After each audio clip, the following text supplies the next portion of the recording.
Hi, Mommy Park is here, and today, ang pag-uusapan natin is all about notebooks of our stores. Ayan. So, pag-uusapan din natin, dahil meron tayong ads on, no? Ang recent ads on natin sa store ay ang ating smart padala. Ang tanong, Mommy Park, paano mo i-declare ang iyong gross income sa, sa smart padala? Paano ka tala, no? So, yan ay malalaman natin kasi tayo ay nasa usaping legalization. Siyempre, pag-uusapan din natin kung bakit meron pa, sa kabila ng meron na akong 2 notebooks issued from BIR, ay meron pa akong personalized na daily sales report at monthly sales report. So, malalaman nyo yan. This is about all learnings sa ating sari-sari store. So, makinig po tayong mabuti.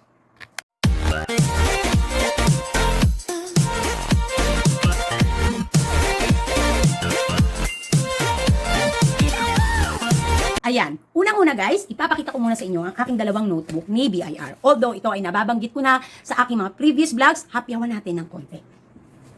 So, ang 2 notebook ay ang tinatawag na Books of Cash Receipts and Books of Cash Disbursement. Now, ito ay magkakaroon lamang ng tala kung tayo ay may mga resibo din na ipapakita na nakarecord dito. So, when it comes to cash receipts, yan po ay ibig sabihin ay ang ating sales, no? When it comes naman sa ating cash disbursement, yan naman po ay ang mga ginastos, expenses ni business. Now, napakasimple ng explanation, perang papasok at perang palabas. Okay, labas, pasok. Char. Yan. So, ngayon, dahil legit na mga resibo lamang ang ipinapakita dito, paano naman? Ito naman ang tanong. Mommy Park, paano naman ang mga ganitong klaseng resibo lang na in-issue, no? Kung saan-saan tayo namili, sa gulayan, no? Sa ibang mga maliliit na tindahan, kung kani-kaninong supplier na hindi naman legit ang in-issue sa ating resibo. Now, paano? Diyan, magkakaroon ng ganap ang ating customized or personalized kong daily sales report. Now, hindi ito papayagan sa BIR sapagkat ilan lamang dito ang nakolek natin na legit. So, yun lamang ang ating itatala, di ba? Now, pag-uusapan natin sa mga susunod na video. Okay. Seryoso ang usapan to. So, si Mommy Park po ay simulat ako ay nagkaroon ng store kahit doon pa sa bahay ni Chrissy Mart's Vlog o yung nanay ni Princess o yung ngayon na tindahan ni Lola Park. Ako ay nagkakaroon na talaga ng personalized na daily and monthly sales report. I am not a taxpayer that time, but I still somehow practicing simple accounting at simple way how to determine may cash flows at kung kumikita ba ako at kung nag-expand ba ako.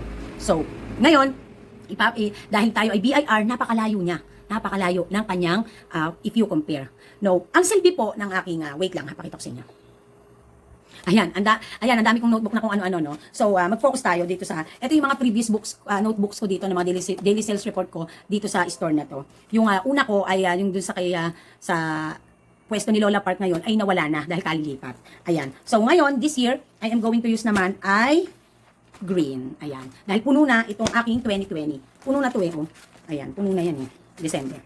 Okay. So, dahil tayo ay titingin sa ating cash flows, no? At ang ma-declare lang naman dito talaga sa ating 2 notebook na legal sa BIR ay mga what you call that, ay mga legit na resibo. So, ang silbi ng ating personalized na isa sa malaking part na silbi ng ating customized or personalized daily sales report at monthly sales report ay para dito sa mga hindi legit. Now, sa totoo lang, alam naman ni BIR kung gaano kakomplikado ang sari-sari store when it comes sa mga resibo dahil tayo ay kung saan-saan kumukuha ng supplies. However, no matter what happened, still, ang ating i-declare pa rin ay mga resibo na legit. So, si BIR, kaya nga pagdating sa bago tayo lumawig ng usapin, gusto ko munang i-explain sa inyo kung ano yung tinatawag na deduction. Sa under ng bagong train law ngayon, meron tayong 2 klase ng actually halos 3 no? Meron kasing na method of deduction. So ano ba yung sinasabing method of deduction? Kasi po, bago po tayo ma-tax due, pipiliin po natin, bago po tayo i-tax due ni BIR, ang ating total gross sales, pag sinabi pong gross sales, hindi natin ibabawas hindi tayo ang magbabawas ng ating hindi tayo magkukwenta ng ating mga gusto nating i-deduct. Tapos saka natin i-declare. So pag sinabing gross, ibig sabihin total sales 'yon. Sales talaga as is. Halimbawa, may sales ka sa within 3 months may sales ka na 50,000, no? tapos gusto mo ibawas mo yung mga nabili mo, tapos yung matitira yun yung ide-declare mo. Hindi ganun yon kasi net income yon, no? Ang ide-declare mo as is, kung 50,000 ang sales mo, straight. Kaya nga tinatawag na 3% non-VAT tax due straight. Kasi straight as in gross sales, ha? Hindi net sales or net income. So, gross sales. Sa gross sales po, kukunin ang 40% ng gross sales, kaya kwentahin ang 40% ng gross sales, iyon ang magsisilbing deduction mo o yung ibabawas sa'yo. Pag yung matitira na 60%, that's when the time na you will be tax due. 60% lamang ng iyong total gross sales. So, yon ang way niya, kaya merong method of deduction. So, sa method of deduction, may tinatawag tayong itemized at meron tayong tinatawag na optional standard 40%. When it comes po sa itemized, yan po ay ibig sabihin, isa-isa mong ide-declare ang gusto mong madeduct sa iyong gross sales income dahil para lumiit ang iyong tax due. Ngayon, mahirap ang magiging labanan. Bakit? Iilan lamang ba ang legit na makokolek mo na mga napamili mo, mga binayaran mo? Iilan lang ba ang legit mong maide-declare? Kuryente, legit. Internet, legit. Mga pure gold, legit. Paano naman doon sa maliliit na wholesaler na kinukuhanan mo at mga gulay-gulay, frozen, mga lista-lista lang, ganito-ganito lang ang binibigay sa iyo. So, mamaya bibigyan natin yan ng linaw. Unahin muna natin to. So, yon 40% ang, not 40%, itemized. Pero, kaya lang nga, kailangan mong i-justify yon na meron kang legit na maipapakitang resibo na talagang iyon ay binili mo at kailangang i-deduct sa'yo from gross sales. Now, mapinili ni Mami Park ang optional 40%. Why? Why? Dahil nga sa kung hindi naman ako aabot ng 40%, tapos ang ipapakita ko ay legit na resibo dahil iyon lang ang dapat itala dito sa legal na books of accounts, paano naman madededuct yun? So, ano mangyayari? Ang laki ng babayaran ko. So, kaya mas pinili ko ang optional standard na 40% para hindi man ako sobrang umabot ng 40% at lumagpas man ako ng 40% ng talagang mga nagastos ko, ng mga talagang gusto kong madeduct, still, hindi pa rin ako ganun katalo. Hindi pa rin ako ganun katalo. Kasi nga, ang napakahirap nga sa part kasi na yan, hindi mo mapapatunayan kung itemized dahil nga ang daming resibong hindi legit ang makukuha mo sa katulad na ganitong negosyo na kumukuha ka ng mga supplies, mga items mo. Nagigets po ba? So now, 40% si Mami Park sa method ng deduction. So halimbawa, nag-declare ako ng 50,000, halimbawa lang to, ng 50,000 gross sales, kukunin ang 40% ng 50,000, ang matitira, yon pa lang ako. That's when the time pa lang akong i-charge ng 3% tax due para sa aking yearly income tax return na para magkaroon ako ng income tax certificate. Nagigets po ba? Ayan. Yun po ang ibig sabihin ng mga yan. So, kaya kay Mami Park, mas ako ay komportable sa paggamit ng optional standard 40% deduction. Hindi na rin masama. No? So, yan ay mas pabor doon sa umo-over ng 40% ang deduction. Bakit? Kasi mas liliit yung matitira, doon ka palang itatax due. Unlike sa hindi aabot ng 40%, no, tapos 40% yung napili nila na optional deduction, no, yung kanilang method of deduction, still 40% pa rin, no, kahit hindi umabot ng 40%. Ang problema naman din kasi, kung pipiliin mo naman yung itemized, kailangan i-justify mo naman ng legal na resibo, tamang resibo, hindi peke, no, legit. Kumbaga ba, yung pinagbilhan mo, yung papakita mong gusto mo ma-deduct bago ka ma-tax due, kailangan legit yung resibo, no, dahil yan ibabangga mo sa books of cash disbursement mo. So, napaka-complicated. So, I rather go to 40% optional standard deduction. So, nagkaroon lang naman tayo ng hapyaw dyan, no? So, what would be the next na ating i-discuss? Okay. So, si Mami Park, hindi naman ako nagbago ng style ng tatala ng ating mga ginagawa sa ating personalized na daily and monthly sales report. So, papakita po sa inyo. Okay. So, ang nilalaman lagi, wait lang guys ang nilalaman lagi lang naman ng aking daily sales report ay, unang-una, ayan. So, lahat ng notebook ko, na mga nagamit kong notebook ng mga previous years nang nagsimula akong sari-sari store dito, ganito ang opening niyan. Ganito ang makikita mo kapag Kauri Sari-Sari Store Daily Sales Report. Ganun lang. So, nahandyan pa din. Actually po, meron po akong vlog niyan doon sa dati ko pang vlog na shoutout po kay Ma'am Eliza Ulaso na nagsik po ng advice. Meron po akong vlog diyan. Lalagay ko ang link ng aking vlog noon na merong nagtanong, Q&A edition yun, yung may daily sales report. Kasi may nagtanong sa akin, gusto din niya na matutong magtala ng kanyang personalized na daily sales report para makita nila yung cash in and cash out. Ma-determine nila somehow kung kumikita ba o hindi. At dyan din po sa vlog na yan, ay nag-comment ang idol ng bayan na si 4S Vlogs. Shout out po kay 4S Vlogs na nag-comment siya na sabi niya, napanood na daw niya to. Ang sabi niya, napanood na daw niya yung video na yon, yung may daily sales report. Tapos ang sabi pa niya, almost same daw kami how determine yung sales namin at income. So, coming from 4S Vlogs, nakakatuwa kasi nakaka-touch, nakaka-overwhelm. Why? Hindi kasi ako ang nag-iisa na ganun ang ganun mag-isip, the way mag-isip. So, maganda lang na kahit papaano, ayan, napapatunayan natin ang ating mga niyayaw-yaw dito, no? Usually, hindi ang mga tao ayaw manood ng learnings. Bakit? Ayaw niyong matuto. Dapat kahit sabihin, parang ako tsaka nga si 4S na ano yung sinasabi? Para when hindi ka naman nga kasi mangangarap lamang ng maliit. Siyempre nangangarap ka ding lumaki someday, mag-expand. So, para pag pupunta ka na sa panibagong transition, alam mo na kahit mga basic accounting terms or basic na pagtatala. At least alam mo, no? At lalo na kung dadating ka pa doon sa legalization. So, at least meron ka ng knowledge, no? Yan ay hindi naman kinakailangan tapos ka ng pag-aaral. Mahalaga lang na marunong kang umintindi, bumasa at magkwenta. That's it. Ganun lang siya kasimple. So, sana I'm encouraging you guys na gawin nyo rin, no? Kahit personalized magtala kayo, no? Matuto kayong magkaroon ng sales report nyo. Okay.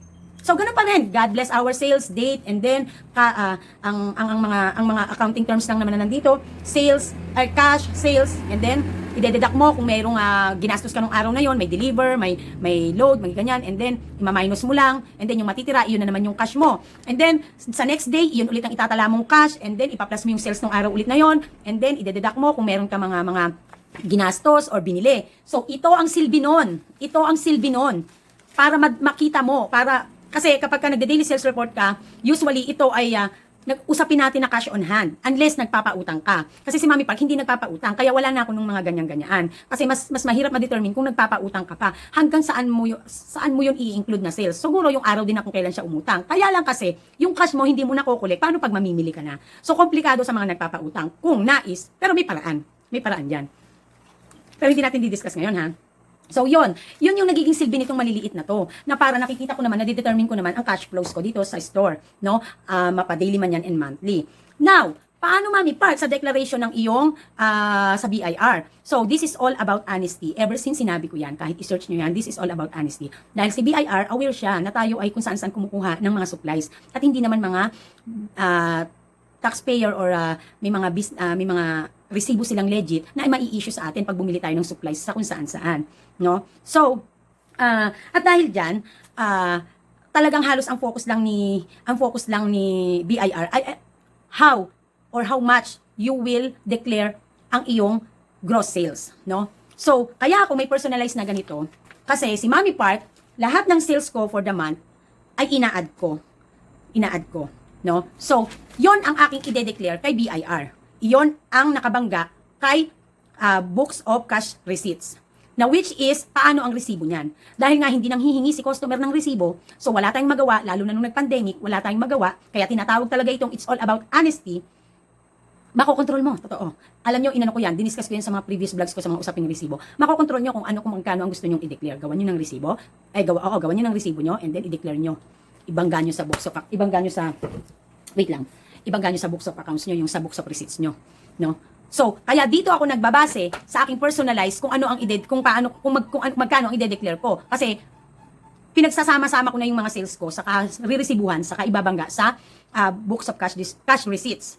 So, ganun. Wala kasing choice talaga eh. Dahil hindi nga nanghihingi ng resibo. May bibili candy, riresibuhan mo ba yan? May bibili ng isang maliit na suka, riresibuhan mo ba yan? Napaka-complicated. So, ang mas maganda, it's either daily magresibo ka, lahat ng sales mo daily, iipunin mo, and then resibuhan mo.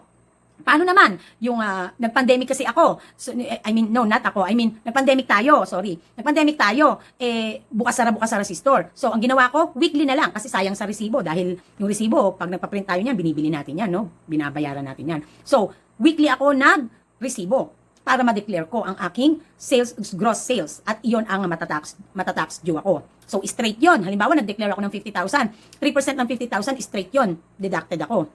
Ganon. No? So ganun ka ano ang sinasabing pagka ikaw ay legal. Kaya nga 'di ba, nag-pandemic na, nalugi na pero mag-aano ka pa. pwede ka namang mag-declare ng zero, wala namang problema doon. Pero sino ba magsasabing zero ka? Kalukuhan naman yun, no? Naalala ko dati, may nag-comment sa akin, sabi niya, paano naman daw yun? Nalugi naman daw ang negosyo dahil nga pandemic. Patunayan mong nalugi ka. Kasi it's about honesty, 'di ba? Yung ano mo nga yung mga pakita mo nga sa social media, ganito ang income mo, ganito yung bilang ng income mo, tapos sasabihin mo, lugi.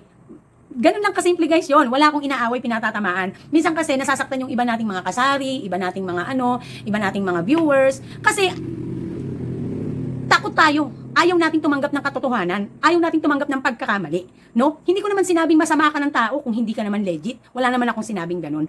Iyon ay learnings yon para maintindihan mo at para malaman mo at para kapag ikaw ay gusto mong mag-share sa tao, patunayan mo, pakita mo at maging sample ka hanggat maaari. 'Di ba? Iyon yung punto ko doon. Ang daming maayaw sa akin dahil sa ganyang mga vlogs ko. Bakit? Nasasaling ko ba ang kanilang mga feelings dahil hindi kasi sila legit? Wala akong pakialam kung hindi kayo legit. Kaya lamang ako kasi talaga, kung kokontrahin mo ako, wala namang kaso yon kasi kanya-kanya naman tayo ng pananaw sa buhay. Ang point ko lang is, magpakita ka rin kasi ng figures at saka ng proof. Ganun lang naman yon, no? So, hindi dahilan ang pandemic na sasabihin na lugi, no? Di wag ka magpakita na ikaw ay wag ka magpakita nga kumita ka ng ganito, umano ka ng ganito ang sales mo. So na-amaze ang ibang tao, pero hindi na-amaze ang tao tapos bigla mong sasabihin sa isang vlogger na nakatulad ko na nalugi ka. Parang kalukuhan naman yun. Ako talaga sinabi ko nalugi talaga ako. Gusto niyo bang malaman kung magkano lugi ko? I lost 65, almost 70,000 dito sa store ko. Oh, di ba?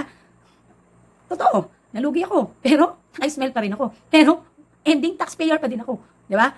Yun lang yun. Share the learnings and experiences. Yung makatotohanan. Yun lang naman yung kay Mami Park, ha? Baka na naman, kayo, mga bitter kayo, dyan sa tabi-tabi, bahala na kayo dyan. Kasi si Mami Park, ito ako, I can't change the way my content is. Kasi ito talaga, wala akong magagawa.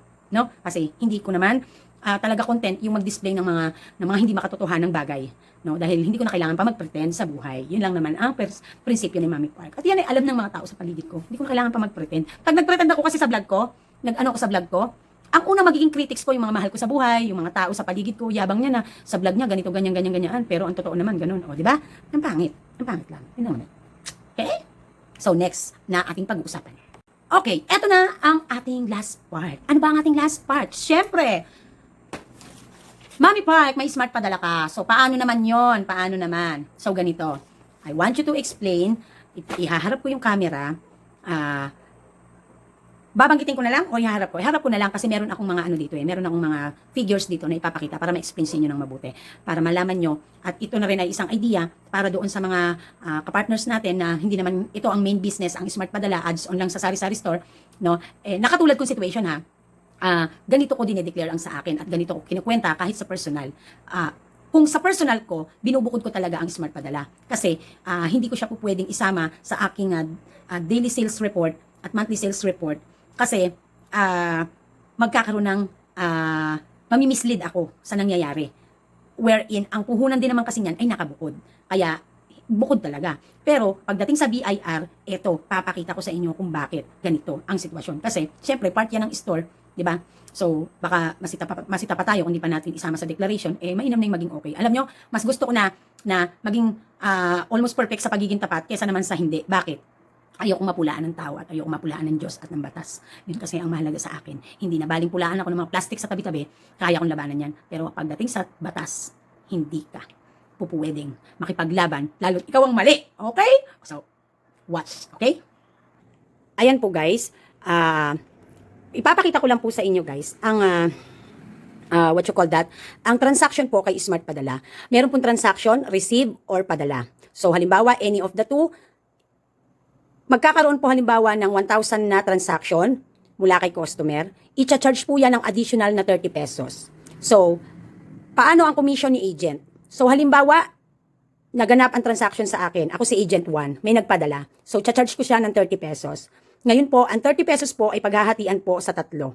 11.50 po sa akin na si agent 1, 11.50 po kay agent 2 kung saan yung pinadala ni customer sa akin na 1,000 pesos ay i-claim ng kanyang beneficiary doon sa kabilang agent kung saan po ipinadala ang pera. So 11.50 din po ang mapupunta sa kanya. Now, yung matitira po para mabuo ang 30 pesos, yan po ay mapupunta kay Paymaya. So, punta po tayo dito. Pag binasihan po natin sa 3%, no, kahit hindi pa 1,000 pesos yung ipadala, hahati-hatiin pa rin naman yan sa commission. Kung ibabase ko po sa percentage, I am not saying this is accurate, this is just my own knowledge or yung pagninilay-nilay. So, si Agent 1 ay may 1.15%, si Agent 2 ay may 1.15%, at si Paymaya ay merong 0.7% from 30 pesos charge. Hindi po ako nagbase dito sa puhunan ng isang agent. Okay. Now, let's move on to this. Si Smart Padala po, sorry. So, kung sa 1,000 pesos, sa pagtatala mo sa iyong daily sales report, kung i-add mo talaga iyan sa total daily sales report mo, ito ang mangyayari. Kaya dapat ay mas ibukod mo na lamang siya. So, ito po. BIR taxpayer ka man o hindi unless main business mo to. Hindi ko alam kung ano ang nangyayari kung paano mag-declare ang mga may main business ng Smart Padala. Pero sa akin, ganito ko siya ginagawa. Kasi nga, may reason. So, malalaman nyo. So, ayan. So, sa 1,000, ipa-plus ko yung aking 11.50 na commission. So, meron akong 1,011.50. Nagkaroon na naman ako ng transaction na 500. Same ang charge, 30 pesos din.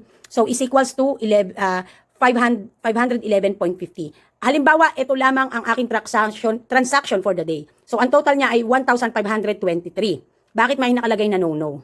Hindi mo po pwedeng i-declare yan na sales, daily sales mo. Bakit? Meron po akong ibibigay na comparison. Kasi po, yan po kapag halimbawa, kinuha mo ang percentage ng di ba po, kung maalala nyo, may vlog ako, kumukuha po ako ng, sa ngayon 20% na ang kinukuha ko sa total gross income ng store para doon ko, that's when the time na makakakuha ko ng pambayad ng mga bills ko, no, yung mga kuryente, mga expenses na nabili ko dito sa store o mga pinagawa. Tapos yung matitira noon sa 20% na yon after akong mag-less ng aking mga expenses, we are talking here the personalized the customized daily and monthly sales report na. Mamaya i-explain ko yung when it comes naman sa BIR. So, kung isasama ko po yun, 20% ang aking kinukuha. Madadamay po ang aking puhunan sa Smart Padala. No? Madadamay po. Kahit ibukod ko pa siya, madadamay to. So, kailangan ibukod ko siya dahil maliit lamang ang porsyento ng aking nakukuha mula sa 1,000. Hindi mo po dapat itala na ganito. Hindi. Ang itala mo lamang, ipunin mo ang iyong mga commission and that's when the time, as is, iyon ang iyong income. 'Di ba? As is. So, compare natin. So, kung may, sa tindahan, kung may 100 ka na puhunan sa isang items, ibebenta mo ng 110 pesos, automatic meron kang 10% charge. I-versus mo nga iyan sa makukuha mong commission. Buti sana kung buong itong 30 pesos na to, iyon na para sa 1,000. Hindi, maghahati-hati pa kayo. Biruin mo ang laki ng puhunan mo, 11.50 lang ang iyong commission. 11.50 lang ang malinaw mong kita. Where mabuti na yan sa akin, compare na nasa bangko ang pera ko kasi hindi tutubo ng ganyan. Pero kino-compare ko lang, pinapakita ko lang sa inyo kasi kung i-compare siya sa sari-sari store. Ang 1,000, napakaraming items na mabibili. Ang laki ng tubo nito. Sample na lang natin ang sigarilyo. Kung sa sigarilyo natin yan ibinili, magkano ang tutubuin yan? Ang laki, hindi lamang 11.50 ang tutubuin mo. Pero kung usapin ng Smart Padala, bakit mo siya i-declare na ganito? Samantalang ang liit ng tubo mo, 'di ba? Madadamay ang iyong kapital kapag ikaw ay kumuha na ng percentage monthly mo na halimbawa mapa 10% man yan, 15% man ang kinukuha mo mula sa total sales mo para makuha mo ang desired mong net income. May mga vlogs po ako niyan. Madadamay ito kasi napakaliit ng iyong tubo. Tapos ang kukunin mo doon, isasama mo siya sa total gross income mo, tapos kukunin mo 10%, 15% hanggang 20%, di madadamay ito. Sira ang negosyo. So, what Mommy Park doing? Kasi, i-compare mo nga iyan dito sa items ng store. Isipin mo, matik, 100 pesos lang ang iyong 100 pesos lang ang puhunan mo. 110 pwede mong ibenta. Hanggang 110 pwede mong ibenta. Bakit? 10%. Bakit? Di ba ang allowable sa atin ni DTI? Hanggang 10%? Minsan nga, ang makatotohanan yan 15 to 20% pa nga tayo magpatong Depende sa items, di ba? So, i-versus mo naman yan sa percentage dito. Di ba? Madadamay ang puhunan mo. Isip-isip po isip-isip. Now, Mommy Park, paano naman ikaw mag-declare kung ganoon? So, what I'm doing is, iniipon ko po ang lahat ng aking commission. Iniipon ko po quarterly, no? Monthly, nagtatala ako dun sa notebook ng Smart Padala. Tapos, quarterly, that's when the time na i-declare ko siya. Kasi si BIR, 3 3% lamang ang ichina-charge. 'Di ba? 3% lamang. Unlike na ikaw, pag may personalize ka at sinama mo itong pinakapuhunan mo, tinotal mo, sasama ang commission mo, tinotal mo, at sinama mo yan sa gross sales ng sari-sari store, madadamay to, madadamay. Lalo na kung nakabukod ang puhunan mo ni Smart Padala, ibukod mo na lang din ang pagtatala. So, yan ay para kay Mami Park, no? At least, nag-declare tayo kay BIR. Kasi hindi natin po pwedeng i-declare na kasama to, na buo, yung kasama yung puhunan at saka ito. Bakit? Kasi nakuha nga natin kita, hindi naman din 3% eh. Hindi naman din 3%. Talo. Kapag nagbayad ako ng BIR, talo. Hindi katulad ng mga items ni Sari Sari Store, nagpapatong tayo ng 10% up to 15% up to 20%. Nagets nyo po ba yung sense niya ng ine-explain ko? Kaya hindi ko po siya po pwedeng i-declare ng ganun. Iniipon ko ang aking commission, malinaw nakita. That's when I will gonna add it to my declaration of gross sales sa aking store kung ako kasama doon sa babayaran, kasama yung doon sa ipapatax due ko kay BIR. Nuggets po ba? So, sana naman po ay nuggets nyo. So, yan lang naman po. Ayan, tabing hina ang aking ano. Yan. So, gusto ko lamang kung maintindihan nyo, ha? Yan po, hindi ko po alam kung paano dun sa pinaka-main business niya ay Smart Padala, mga remittances. Hindi ko po alam. So, yan po ay para sa akin. Gawa po kasi, sana maintindihan nyo at sana magkaroon kayo ng idea na hindi po nyo pwede basta-basta isama sa gross sales, pati yung puhunan ni Smart Padala. Kasi po, ang nakukuha lamang po nating commission dyan ay kung babasihan ko sa percentage, talagang nasa 1.15% lamang, no? Nung 30 pesos na charge kay customer. Kasi hahati-hatiin nga sa tatlo. Agent, isa ako, agent sa kabila pang agent, dalawang agent kaming maghahati at kasama si Paymaya. So tatlo ang naghahati sa 30 pesos charge, no? So kapag sinama talaga natin yan, i-declare natin din pati yung puhunan, todas ang puhunan. So kaya po si Mami Park, nakabukod po ang aking pagtatala when it comes sa Smart Padala. Saka ko lamang po siya isasamang i-declare pag quarterly po, saka ko po siya isasamang i-declare kay Smart sa business ko na to, kay BIR, kapag po nakaipon na ako ng aking mga commissions, ng aking kita. Wherein sinasabi na 'di ba dapat gross sales. Iba po kasi ang tubo ng tindahan. Ang tubo pong pinapatong natin kay tindahan ay naglalaro sa 10% up to 20%. Ang charge sa atin sa BIR ay 3% straight. Ang nakukuha mo lamang kita sa every 1,000, every 500, o kahit anuman pa yan, ay nasa 1.15% lang. So, ibig sabihin, magpapaluwal pa tayo, magbibigay pa tayo. Todas ang puhunan. Nagets po ba? So, sana po may natutunan tayo sa ating ganap today. Okay? So, sana practicein mo si Lola Park. The daily sales report yon, no? Kahit minsan magulo, at least pinapractice niya. Yun lang naman ang mahalaga. Okay? So, si Lola Park po ba ay legal po sa kanyang store? Yan po ay malala. Hindi po, honestly speaking, ang situation po ni Lola Park kasi ay hindi masyadong fixed kay ate. Hindi ko na po sasabihin, it's a family issue.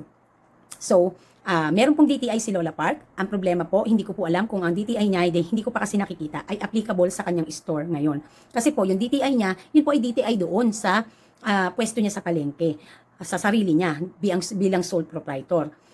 Kaya po, baka ang mangyayari, kukuha pansamantala ng DTI, and then barangay clearance. So, malalaman pa po yan, kasi nga po, yung situation niya kay ate ay hindi pa sigurado. Dahil ang kapatid ko, minsan, pabago-bago ng desisyon. Na kesyo ibebenta ang bahay, or ganito, ganyaan. So, paano kung ikaw ay magko-comply ng tamang requirements sa iyong hanap buhay, sari-sari store lang naman. So, paano yun? Napakahirap mag-close, di ba? I mean, kapag DTI lang naman, wala namang kaso at saka barangay. Kung sakaling hihinto ka na, hindi naman big deal yun. Ang pinopoint ko lang is, gusto kong maintindihan nyo, malaman nyo na si Lola Park talaga na store ay hanggat maaari. I want her to comply kahit sa maliit lamang na steps. So, ini-encourage ko kayo guys, hindi naman sinabing sari-sari store, mag-go-go-go ka na to the BIR. Hindi naman ganun yon. Meron po akong vlogs tungkol dyan. No? Meron po akong vlogs tungkol sa mga usaping mga legalization at permits ng ating hanap buhay na base sa experience ni Mami Park. Disclaimer ulit, okay? So, this is Mami Park. Shout out Team SF, Team Kasari, Team Katalong, mga sumusuporta kay Mami Park at nagmamahal kay Mami Park. Huwag tayong magsawang matuto, huwag tayong mahiyang matuto. Huwag nating iwasan ang pagkatuto dahil ang taong gustong matuto, yon ang nagiging matalino. no? 'Yon ang nagiging taong marunong. Kasi correct a wise man, he will follow you. Correct an idiot or correct a fool man, tatalikod lang siya sa'yo. Kasi ayaw niya ng pagkatuto, ayaw niyang tanggapin ang correction at pagkakamali sa buhay, no? So tayo bilang mga vloggers, bilang mga YouTube creator na nag-share ng ating mga ganap-ganap sa ating buhay, lalo na when it comes sa hanap buhay, huwag nating ini-mislead ang ating mga viewers. Lagi panatilihin natin na hanggat maaari, no? Own experiences, and then ang gawin ay i-vlog natin or magkaroon tayo ng content na makatotohanan. Yun lang naman yung kay Mami Park, no? I am not begging for views. Dahil ito po, ang aking ginagawa ay libangan lamang. At kung at dahil sa blessings na sa kabila ng naglibang tayo ay may blessings tayong natatanggap, yan po ay isinishare natin sa ibang tao. So this is Mami Park. Happy New Year. Maraming salamat po for watching.